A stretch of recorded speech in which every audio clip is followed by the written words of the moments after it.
tiempo es un problema y todo el tiempo no se sabe qué va a pasar y todo el tiempo hacemos la misma pregunta. ¿Qué va a pasar con el dólar? ¿Qué va a pasar con la economía? ¿Y qué va a pasar con nuestro futuro, Pablo? Y estamos atravesando unos días increíblemente calmos. Tranquilos, ¿no? Podemos hablar así, sin estrés. Por las dudas, que no se mueva nada. No soplemos. Bueno, nadie compre nada. El resultado electoral trajo cierta tranquilidad en los mercados, entre comillas, que sabemos que son fondos especulativos, grandes. Pero fue así, porque yo mandé, pensé que está todo tranquilo, el dólar estuvo tranquilo, no, pero algunas acciones se movieron para otro lado, el balance de conjunto, ¿cómo fue? No, los 3 primeros días el Merval se movió en signo positivo.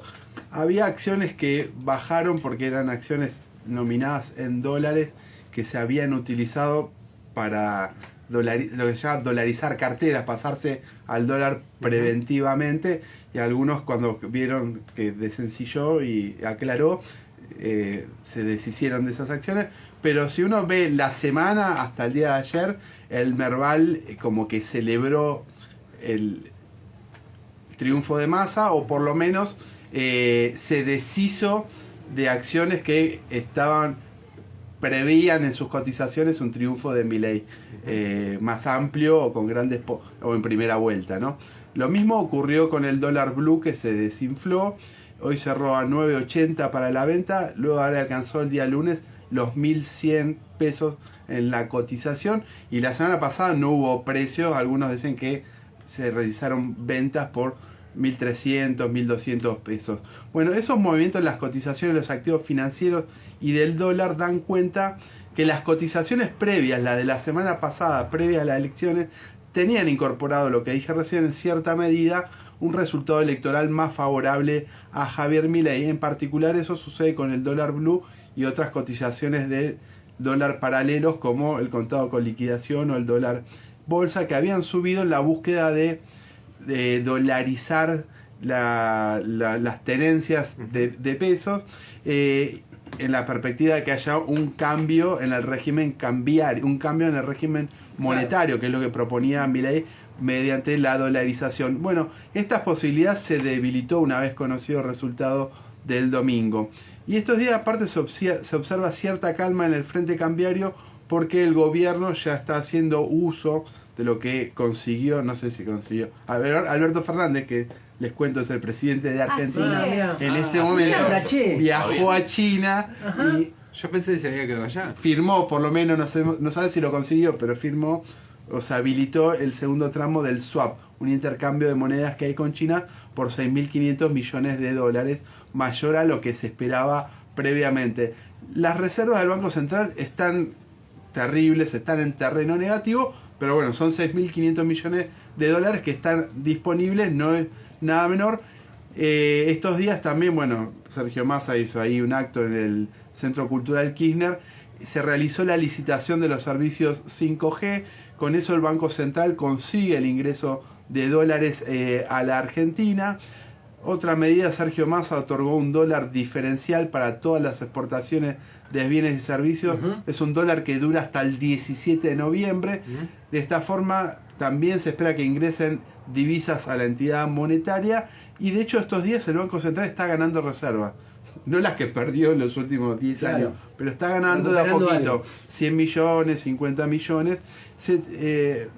Lo que hay que decir que esa medida de Sergio Massa de un dólar especial para todas las operaciones de exportación hasta el 17 de noviembre es una devaluación encubierta, la que hizo después de las PASO, pero ahora más cubierta la jugada. Sí, o abre el camino que en algún momento va a tener que devaluar todo, digamos, que se oficialice eso de manera permanente o en una mayor proporción. Bueno, por lo cual la calma es circunstancial, la que estamos viendo estos días.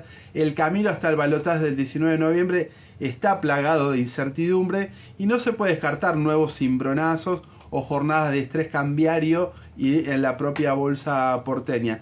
Esto es así no solo por la posibilidad de un eventual triunfo de Javier Milei, que hoy está más lejano que la semana pasada de conquistar la presidencia, sino también por las decisiones que se espera que pueda tomar Sergio Massa si triunfa.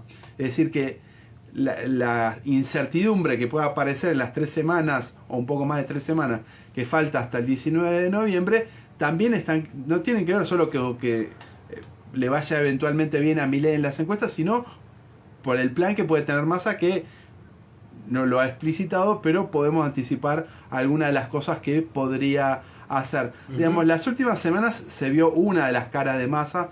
Trató de llevar buenas noticias a la clase trabajadora con la devolución al IVA, el aumento del piso para el impuesto a las ganancias aplicado al salario, los bonos para informales y adultos mayores, congelamientos de tarifas, entre otras medidas.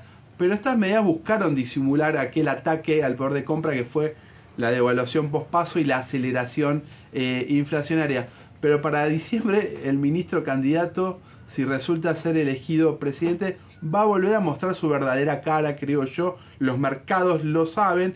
Va a volver a ser el ministro del ajuste que había sido hasta mediados de año. Había llevado un recorte del gasto que ni Martín Guzmán se había ilusionado con hacer. Bueno, Massa lo había hecho. Fueron 12 meses de ajuste en el presupuesto público, medido mes a mes en términos interanuales hasta el mes de junio. Eso ocurrió entre julio del 2022 y junio del 2023. ¿Tuviste tiempo de ver el presupuesto que no sé si cayó en estos días, el de la semana Sí, que viene? Sí, ahora después voy a hacer una mención sobre eso, pero hay que decir, hasta el mes de junio había un ajuste terrible, se moderó julio, agosto y septiembre, obviamente por especulación electoral, ahí se recupera un poco el gasto, pero aún así cuando uno agarra el acumulado del año hasta septiembre, el recorte sigue siendo de casi 6 puntos porcentuales, el recorte que hizo Sergio Massa. En esas condiciones fue a las elecciones también. Y ese recorte, por ejemplo, asignaciones familiares cayeron en términos reales, descontada la inflación, 28% en el acumulado del año. Los subsidios energéticos, 25% se recortaron, la contrapartida son los tarifazos. Los programas sociales se recortaron 13% y las jubilaciones que paga el ANSES 4,4% se recortaron en el acumulado del año hasta septiembre, aún considerando las medidas electorales un poco más expansivas. Sí, bueno, el relativo éxito electoral que exhibió Massa como candidato en el resultado del último domingo contrasta con ese fracaso que tiene como ministro. Una variable sola ilustra ese fracaso, es la inflación. Va a terminar el año en alrededor del 180%. La inflación va a reanimar la presión devaluatoria para el periodo de recambio presidencial. Hoy ya todo el mundo dice el dólar oficial está atrasado. Y todo indica que después del 10 de diciembre Massa va a intentar un programa de estabilización. ¿Qué es un programa de estabilización? Por lo general comienza con una devaluación, justamente, ajuste de tarifas y algún intento de acuerdo de precios y salarios para contener la evolución, aunque aparece bajo la forma de un acuerdo. En general los acuerdos de precios y salarios se hacen siempre en detrimento de la clase trabajadora, ¿no? En particular para contener los salarios. Massa también va a querer acercarse al déficit cero. Vos me preguntabas del presupuesto. Él envió el presupuesto 2024. Me llegó, pero no lo puedo. Bueno, es un presupuesto prácticamente de déficit cero. Es de 0,9 el déficit al que quería llegar originalmente. Ahora lo están modificando por las medidas que se tomaron en el periodo electoral, pero en principio su idea era un déficit 0,9, es casi déficit cero, el sueño eterno de Domingo Cavallo, y esa es una perspectiva de ajuste bien clara que está ahí para el año que viene, pero no porque uno denuncia, imagina, sí, sino está en números. Está en números, tiene un número de inflación muy dibujado, alrededor del 70%, que si va a cerrar este año en el 180%, en el mejor de los casos, para que haya una desaceleración tan pronunciada, o hace un milagro o hace un ajuste recesivo, que es muy probable que es lo que ocurra hacia el año próximo. Bueno, en estos términos, hoy Massa aparece frente al establishment económico como el candidato más previsible. Se repite mucho eso hoy.